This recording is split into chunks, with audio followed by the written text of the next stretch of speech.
Bismillahirrahmanirrahim. Alhamdulillahirabbil alamin. Asyhadu an la ilaha illallah wahdahu la syarikalah wa asyhadu anna sayyidana Muhammadan abduhu wa rasuluh. Allahumma salli wa sallim wa barik ala sayyidina Muhammad wa ala ali sayyidina Muhammad. Pasal kedua, cara-cara meninggalkan maksiat batin atau maksiat hati.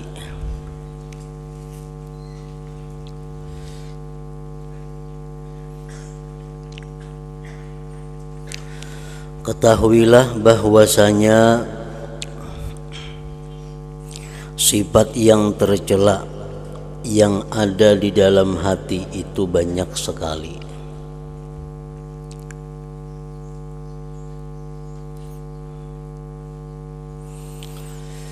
Dan menyucikan hati, membersihkan hati daripada kekotoran itu berhajat kepada usaha yang berterusan, artinya terus menerus. Karena sifat yang tercela di dalam hati itu ada yang sifatnya selalu ada dan ada yang sifatnya mendatang sewaktu-waktu. Dosa-dosa yang ada di dalam hati, sifat-sifat jahat yang ada di dalam hati itu ada yang datangnya berkala.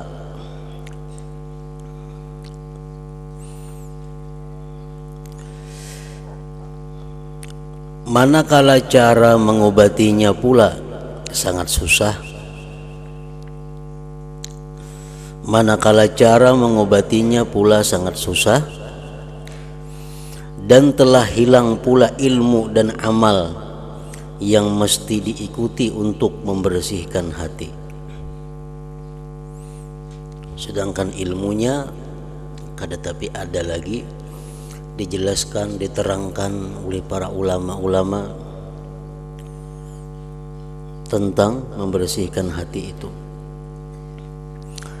Karena orang telah melupakannya dan mereka terlalu sibuk dengan menghimpunkan perhiasan dunia.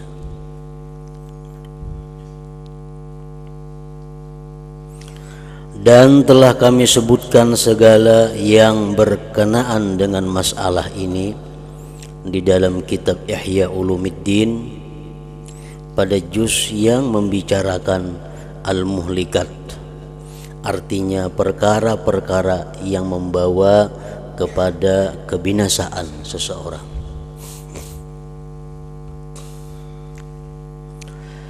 Dan pada juz yang membicarakan al-munjiyat, artinya perkara-perkara yang perlu diikuti untuk mendapatkan keselamatan. Jadi kitab Ihya terdiri daripada 4 juz. Juz yang pertama berisi tentang ibadat, juz yang kedua berisi tentang adat, juz yang ketiga berisi tentang muhlikat, juz yang keempat berisi tentang munjiat, sifat-sifat yang menyelamatkan seseorang.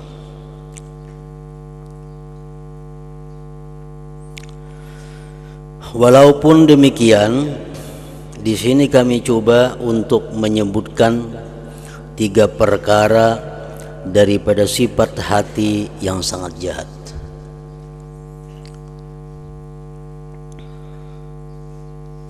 Yaitu sifat yang ghalib wujud, sifat yang kebanyakannya ada di kalangan ulama, apalagi artinya di kalangan yang bukan ulama. Ulama aja sudah banyak yang mempunyai sifat-sifat ini, apalagi yang bukan ulama.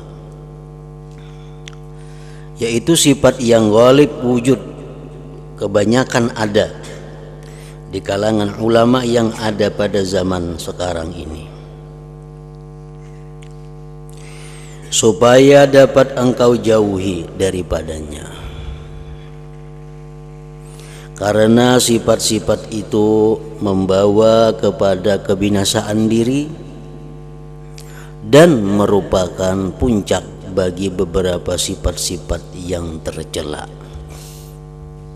Jadi 3 sifat yang disebut ini artinya merupakan akar daripada sifat-sifat tercela lainnya.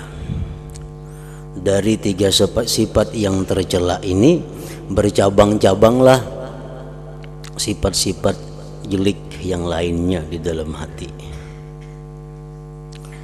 Sifat-sifat itu ialah pertama hasad, yang kedua riya, dan yang ketiga ujub. Itu 3 sifat yang bisa menyerang para ulama, apalagi yang bukan ulama.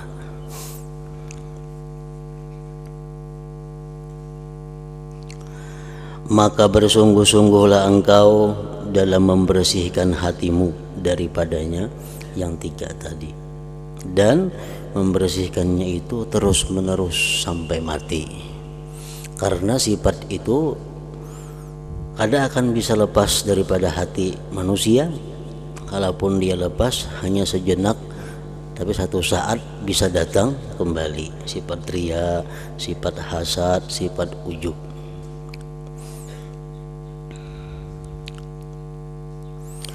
Engkau akan dapat, karena apabila engkau telah dapat membersihkan hatimu daripadanya yang 3 itu,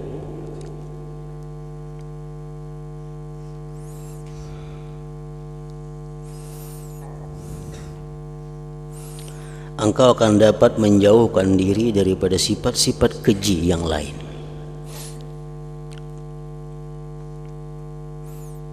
Seperti hasad contohnya, itu merupakan biang daripada marah, biang daripada dendam. Ujub merupakan sumber daripada takabur dan lain sebagainya. Jadi bila 3 itu kita mampu mengendalikan, maka banyak sifat-sifat tercela lain yang juga ikut hilang.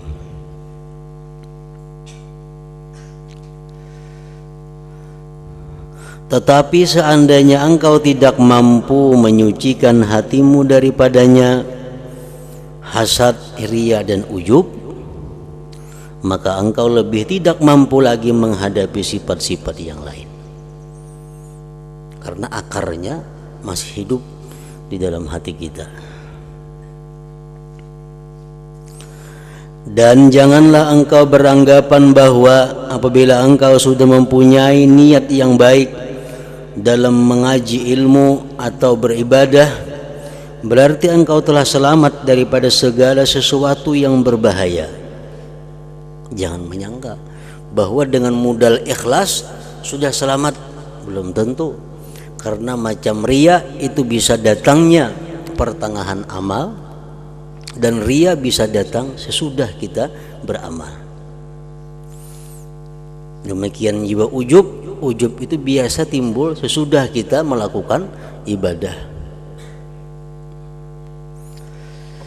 Jadi apabila sudah merasa ikhlas, jangan merasa selamat daripada sifat-sifat tercela lainnya.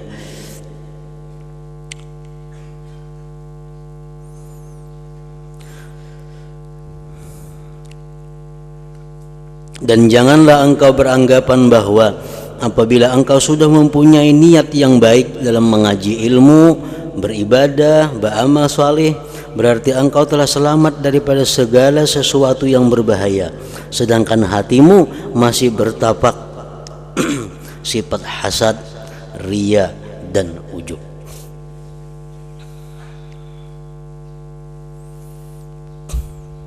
Karena amal kebaikan yang dulunya baik, yang dulunya bagus, itu belum tentu bisa mempertahankan kebagusannya itu amal tahun berikutnya.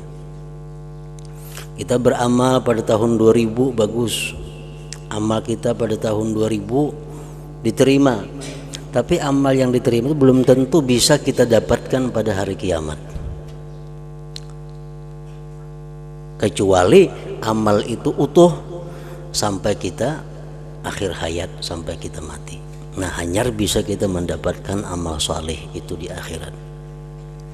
Karena Allah menyatakan dalam Al-Quran, yauma la yanfa'u malu wala banun illa man atallah biqalbin salim.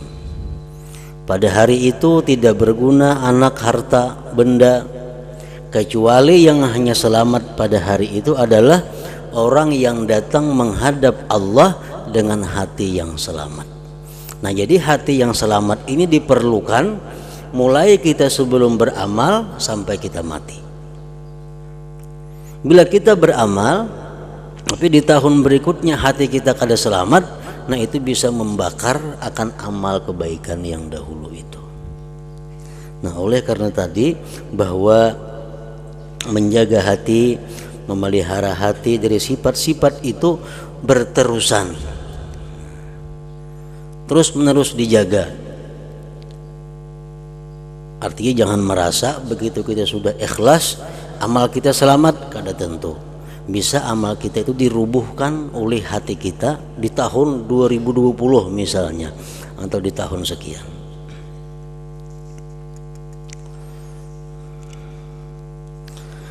Dalam hal ini Rasulullah sallallahu alaihi wasallam bersabda, "Salasun muhlikat, syuhun muta' wa hawan muttaba' wa i'jabul mar'i bi nafsihi." Artinya, ujar Nabi kita, ada 3 sifat yang dapat membinasakan seseorang. Pertama, sifat bakhil yang dipatuhi. Sifat bakhil itu sangat membahayakan seseorang.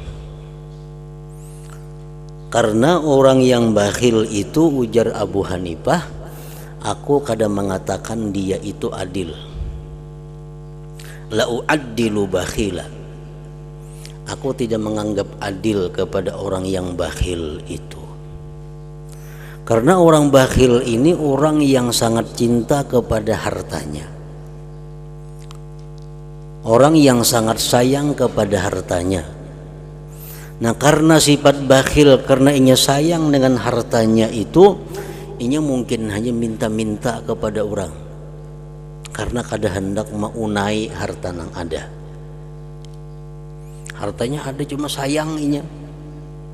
Bisa duit pas 1 juta, sayang bener 1 juta, nanti inya duit kulir bener maunai. Sudah bakabat bagelang gatah 1 juta. Nah, jadi hendak ke warung, kita biarkan orang minum. Padahal itu kada boleh, tentu hukumnya adalah haram. Kalau kita mampu minta-minta kada boleh. Orang yang bakhil ini mungkin saja inya mengakat ampun orang. Orang yang bakhil mungkin menipu orang. Nah, jadi sifat bakhil ini sangat banyak menimbulkan kejahatan-kejahatan yang lainnya. Yang mencelakakan manusia itu pertama sifat bakhil yang dipatuhi, yang kedua hawa nafsu yang diikuti, hawa muttaba', keinginan nafsu yang dipatuhi. Hendak memakai ini pakai, hendak makan ini cari makanan itu, hendak beisian ini usahakan supaya beisian ini. Nah, apa nang kehendak nafsu selalu diturutinya. Nah, kada memandang lagi inya apakah kehendak nafsu ini bersesuaian dengan hukum Allah atau kada bersesuaian dengan hukum Allah. Nang penting nafsunya itu diturutinya. Nah, ini mencelakakan manusia. Hawa nafsu yang diikuti.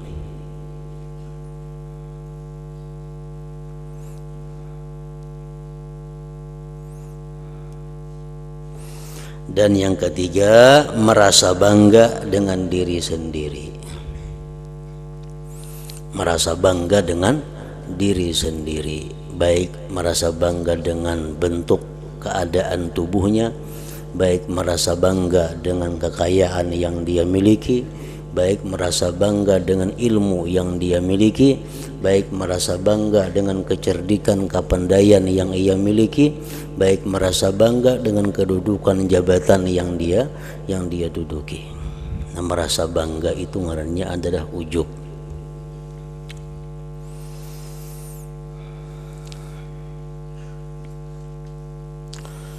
Nah, jadi salasun muhlikat, di dalam riwayat yang lain dijelaskan salasun muhlikat, salasun munjiat, wa salasun munjiat, wa salasun kaffarat, wa salasun darajat. 3 macam yang mencelakakan manusia, 3 macam yang menyelamatkan manusia, 3 macam yang menebus dosa-dosa manusia, dan 3 macam yang meninggikan derajat manusia.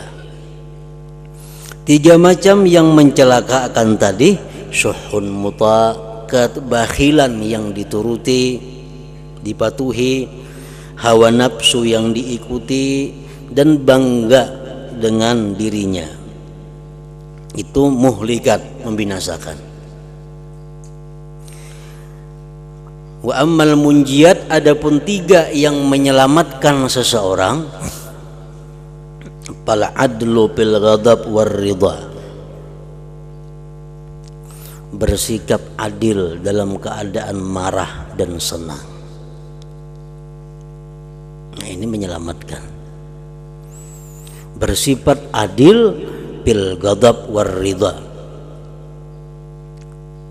dia bersikap adil baik dalam keadaan marah, baik dalam keadaan senang.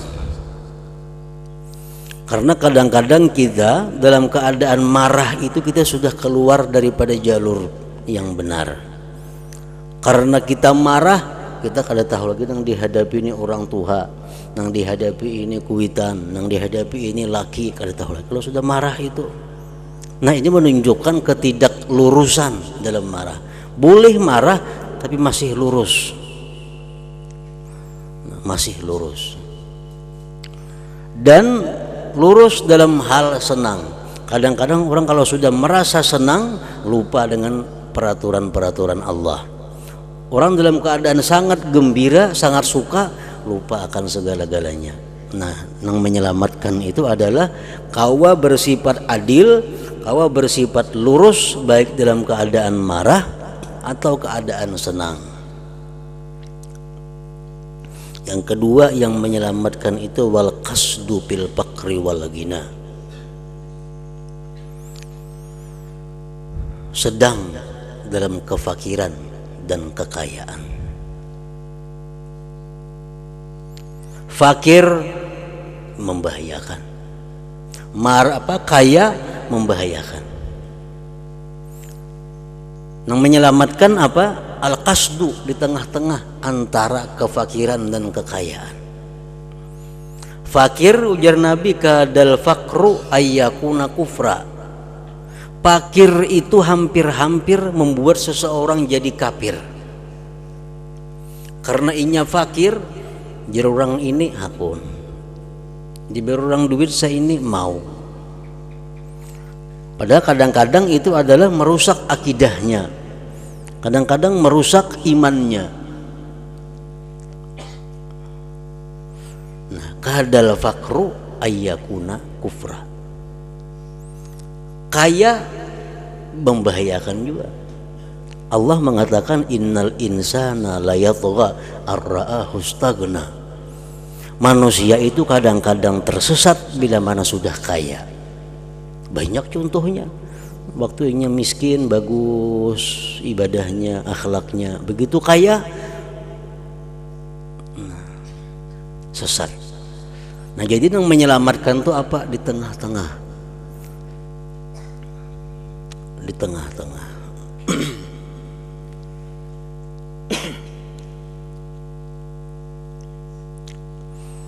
Yang ketiga yang menyelamatkan wa khasyatullah fi sirri wal alaniyah, dia takut kepada Allah baik di waktu sembunyi atau di tengah-tengah orang.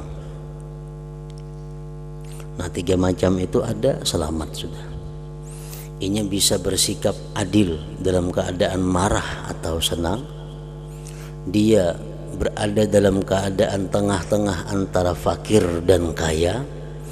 Yang ketiga, dia takut kepada Allah baik dalam keadaan sembunyi atau keadaan orang banyak terbuka. Itu 3 macam yang munjiat, yang menyelamatkan.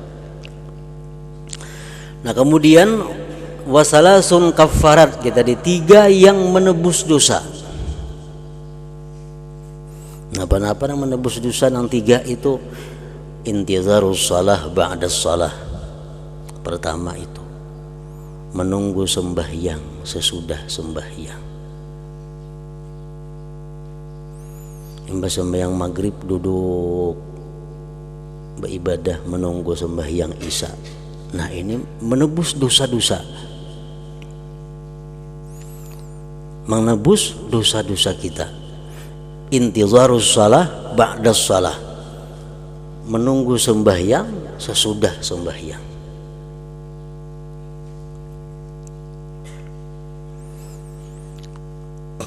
Yang kedua, wa isbagul wudu bis sabarat, menyempurnakan wudu dalam keadaan bersangatan dingin.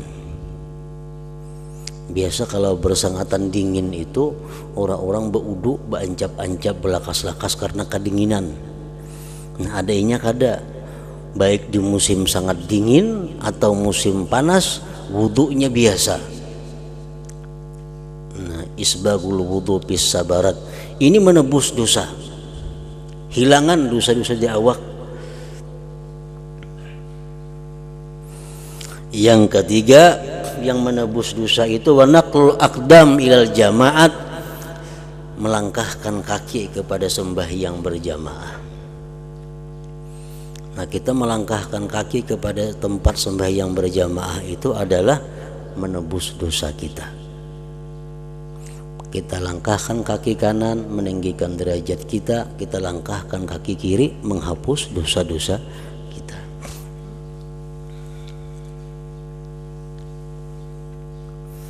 Nah kemudian ujar Rasulullah lagi tadi, wasalasun derajat, 3 macam yang menaikkan derajat seseorang.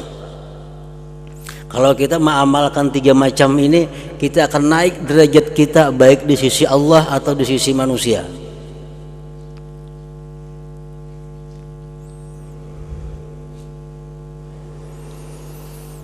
Yang pertama, it'amut ta'am, memberikan makanan kepada orang.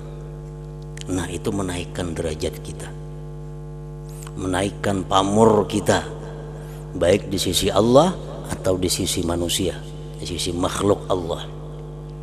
Kita memberi makanan, memberi makan orang, nah itu menaikkan derajat. Yang kedua, wa ibsa'us salam, menebarkan salam. Dalam arti ringkas, menebarkan salam ini adalah mengucapkan assalamualaikum.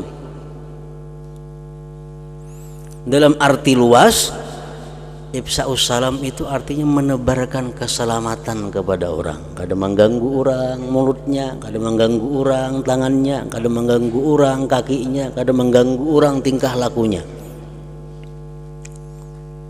Nah itu meninggikan derajat kita, pamor kita. Yang ketiga, wassalatu billail wan nasu niyam. Yang ketiga, sembahyang malam di waktu orang guringan. Nah 3 macam itu yang meninggikan derajat. Salasun muhlikat, wasalasun munjiat, wasalasun kafarat, wasalasun derajat.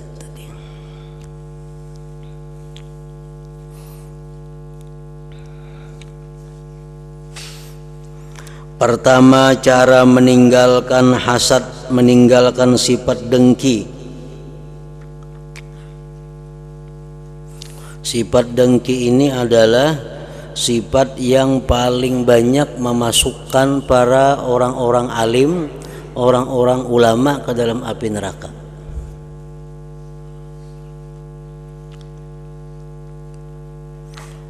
Kalau orang-orang yang jadi pejabat itu yang banyak memasukkan mereka ke neraka adalah ketidakjujuran, ketidakadilan, atau kezaliman. Ini yang banyak menyebabkan pejabat-pejabat itu masuk api neraka. Mereka kada jujur, kada adil. Yang banyak menyebabkan ulama-ulama itu masuk ke dalam api neraka sifat hasad ini, sifat dengki. Yang banyak memasukkan perempuan-perempuan ke dalam neraka perhiasan dan pakaian mereka.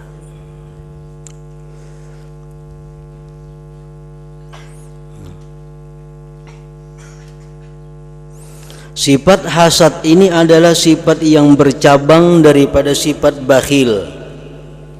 Sifat hasad ini timbul dari sifat bakhil. Karena orang yang bakhil ialah orang yang tidak mau memberikan sesuatu yang ada di tangannya kepada orang lain. Itu bakhil.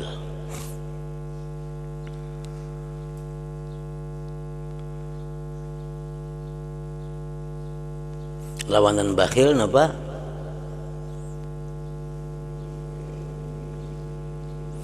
Lawanan bakhil burus. Nang bagus napa?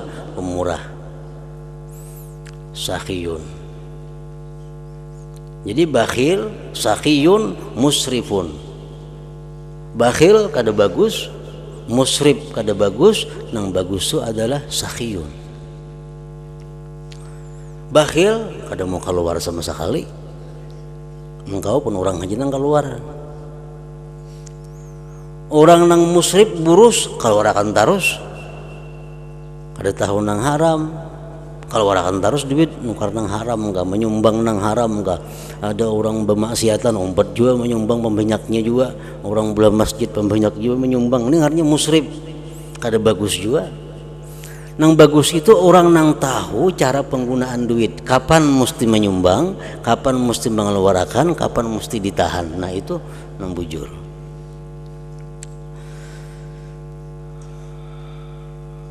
Dan syahih itu bersangatan bakhil.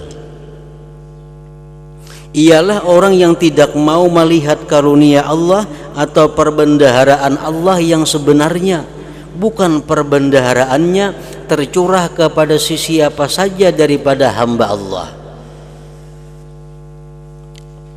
Itu sahih ngarannya. Lebih buruk lagi daripada bakhil. Bakhil ini orang yang hanya memalarakan hartanya. Kalau sahih itu memalarakan hartanya dan harta orang. Inya sudah kada hakun bababari. Orang bababari sarik juga. Nah ini sahih. Sudah inya kada menyumbang, orang menyumbang sarik. Sahih.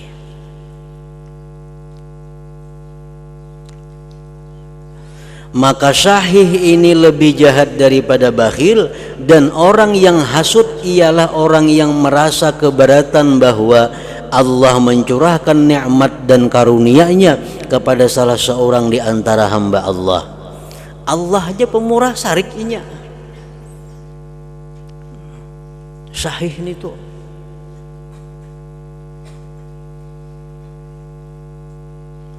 Baik nikmat itu berupa ilmu, yang berupa ilmu, harta, kecintaan manusia, atau apa saja habawan yang pemberian yang diberikan Allah kepada hamba-hambanya. Kata-kata gitu bangnya Allah memberi orang.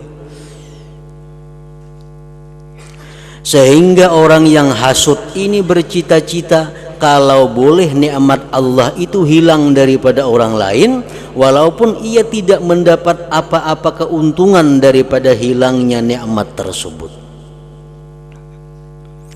Jadi orang yang hasad itu artinya adalah orang yang keberatan Allah memberikan nikmat kepada orang lain. Keberatan Allah memberikan nikmat ilmu kepada orangnya, keberatan. Allah memberikan anugerah harta kepada orang, inya sakit hati, keberatan. Maka sifat hasad ini adalah kejahatan yang luar biasa. Kejahatan yang luar biasa. Oleh karena itu Rasulullah sallallahu alaihi wasallam bersabda, al-hasadu ya'kulul hasanat kama ta'kulun narul hatab. Artinya sifat hasad itu memakan akan pahala kebaikan seperti api memakan kayu bakar. Nah, jadi amal ibadah yang telah kita lakukan, amal ibadah yang sedang kita lakukan, atau amal ibadah yang akan kita lakukan itu kada aman lagi, bisa hangus kalau kita dalam hati ada punya sifat dengki ini.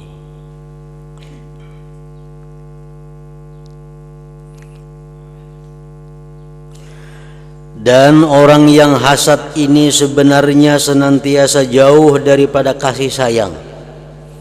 Nyatanya kada penyayangan. Dan senantiasa berada dalam siksaan di dunia ini dan di akhirat nanti. Sakit hati melulu. Di dunia ini ia tersiksa dengan tekanan perasaan. Kawan dapat nikmat, sakit hati. Datang pulang nikmat kepada kawan, bertambah pulang sakit hati. Karena bila-bila masa, bila-bila waktu Allah selalu mencurahkan karunia-Nya kepada orang ramai, bahkan kepada kawan-kawan orang yang hasad itu yang ia mengenali mereka. Allah senantiasa mencurahkan nikmat ilmu, harta dan kedudukan. Maka senantiasa pula orang yang hasad itu dalam penyiksaan bila ia melihat kemurahan Allah terhadap orang lain. Maka begitulah keadaannya sampai ke akhir hayatnya.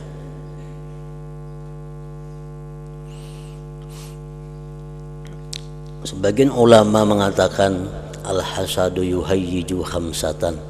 Sifat dengki itu menimbulkan 5 perkara.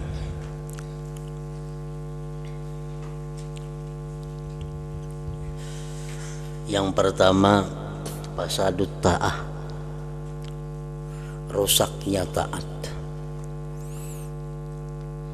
Rusak taat kita tadi terbakar seperti api membakar kayu yang kering.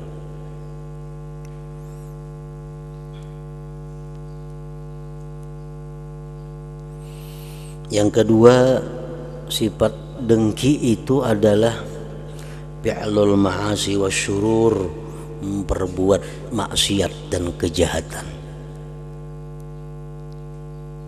Orang dengki itu bisa membunuh orang. Karena dengki dibunuhnya orang. Orang dengki itu bisa ada memfitnah orang. Orang yang dengki itu bisa menggibah orang. Orang yang dengki itu bisa meremehkan orang. Orang yang dengki itu bisa mencaci maki orang. Orang yang dengki itu bisa buruk sangka kepada orang. Nah, akibat dengki fi'lul ma'asi wasyurur, memperbuat banyak kemaksiatan dan kejahatan.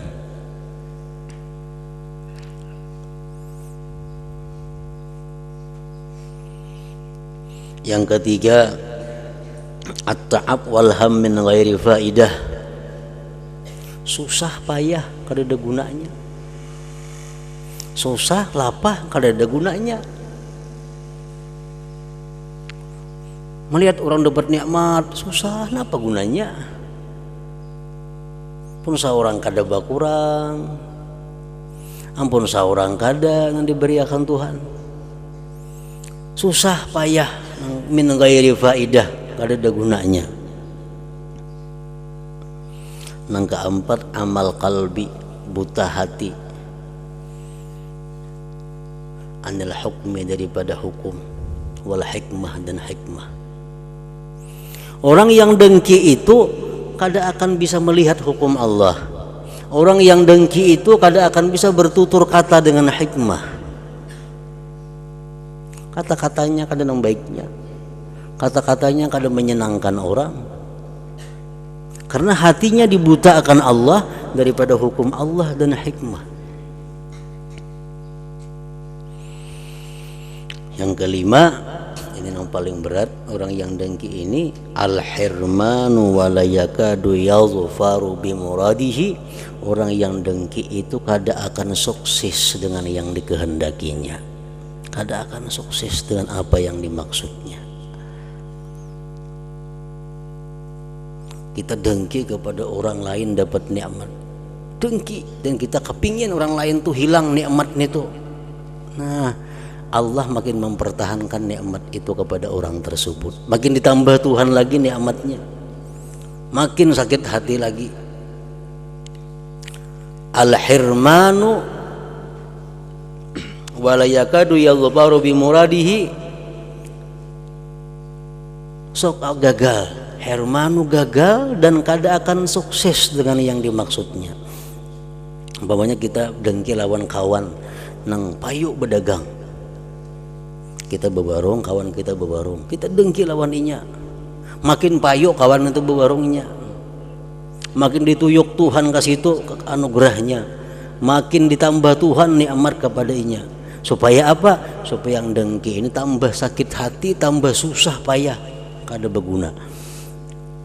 Nah, jadi al-hasadu yuhayyiju khamsatan. Dengki tadi menimbulkan 5 perkara, termasuk yang terakhir tadi.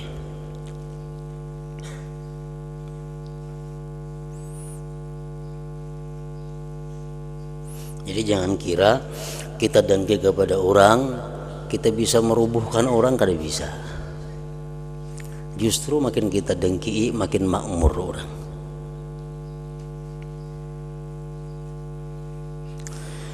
Manakala di akhirat pula lebih dahsyat lagi, karena seseorang hamba tidak akan mencapai hakikat iman selama ia belum lagi mencintai bagi seluruh kaum muslimin apa-apa yang ia cintai bagi dirinya sendiri.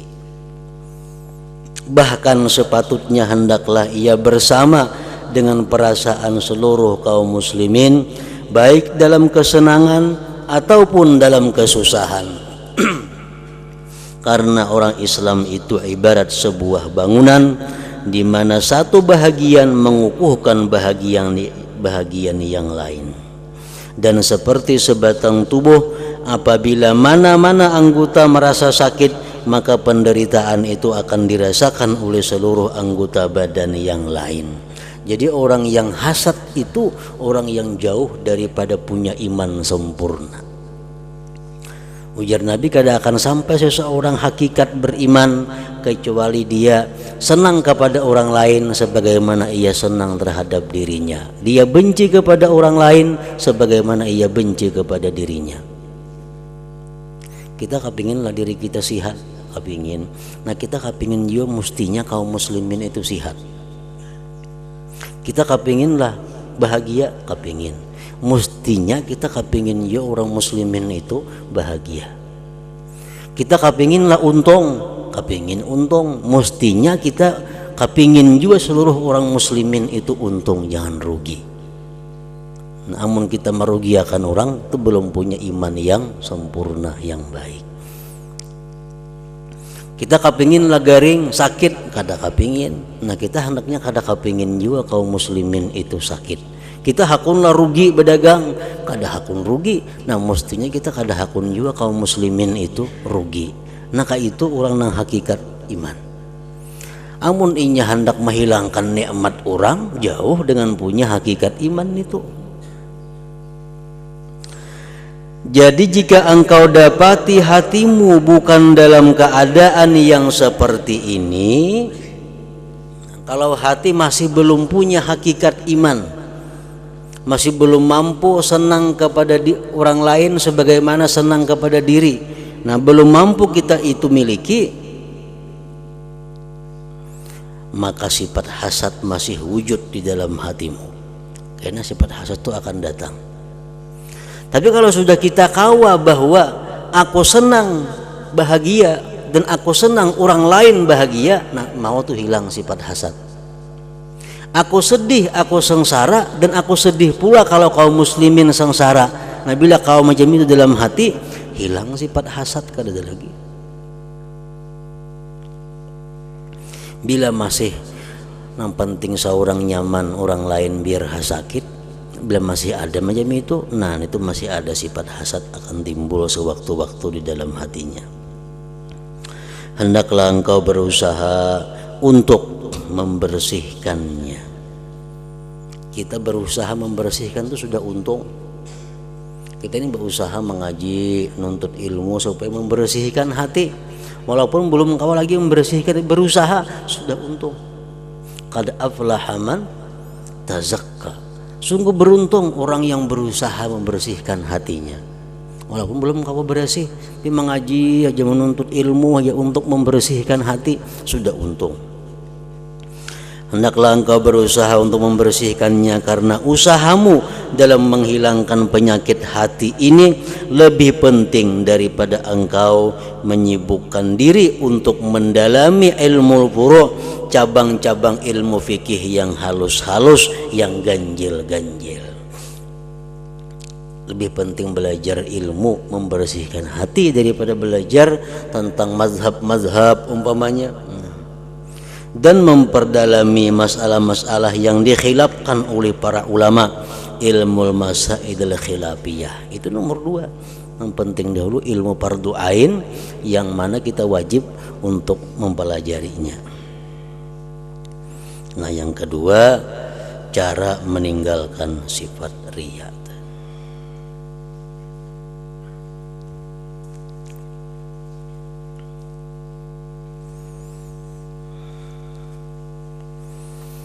حضرة النبي صلى الله عليه وسلم. الفاتحة. بالله من الشيطان الرجيم. بسم الله الرحمن الرحيم.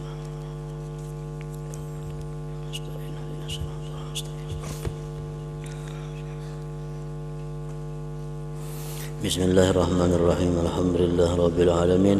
اللهم صل وسلم وبارك على سيدنا وحبيبنا محمد وعلى آله وصحبه أجمعين.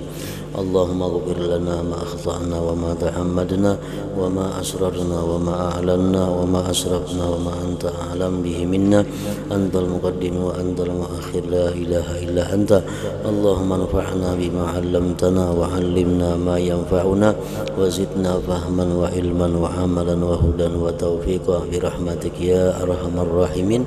وصلى الله على سيدنا محمد وعلى آله وصحبه وسلم والحمد لله.